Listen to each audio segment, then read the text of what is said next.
नमस्कार, मी डॉक्टर गणेश बाबासाहेब मिसा, नवजात शिशु व बालरोग तज्ञ. आज आपल्याला अतिशय आनंद होत आहे की child care hospital plus critical care centre मधून आज आपण हे बाळ डिस्चार्ज करत आहोत.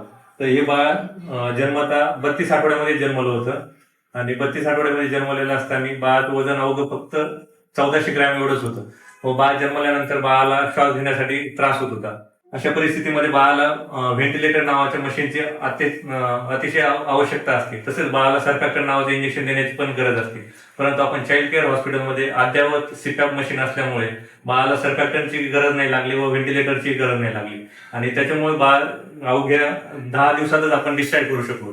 आता बाळ आज डिस्चार्ज करत आहोत. बाळ तोंडाने व्यवस्थित दूध पित आहे व बाळाची परिस्थिती अतिशय चांगली आहे. तसं आपण आई आणि वडिलांना दोघांना पण दूध कसं पाजायचं हे शिकवलेलं आहे. आता आपण जाणून घेऊया नातेवाईकांच्या प्रतिक्रिया. आम्ही वाघोलीवरून आलेलो आणि आम्ही आमच्या बाळाबद्दलची जी काही कंडिशन आहे त्या अगोदरच सरांना फोनवर कळवली होती. सरांची माझी ओळख 2021-22 सालाची होती, म्हणून सरांची प्रतिसाद साधला आणि सरांशी बोलणं केल्यानंतर पेशंटला आणल्यानंतर आमच्या पेशंटची डिलिव्हरी झाल्यानंतर आमच्या बाळाला ताबडतोब NICUची गरज होती. सरांकडे आम्ही बाळ NICUमध्ये ठेवलं.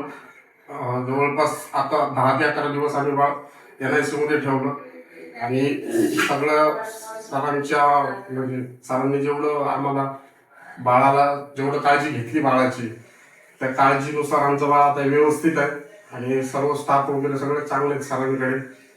त्यानुसार आमच्या बाळाचा आज त्यांनी आमच्या हातात हँडओव्हर करत आहेत. त्याबद्दल मी सरांच्या स्टाफचं पण आभारी आणि बाळ पण आमचं खूप छान आहे.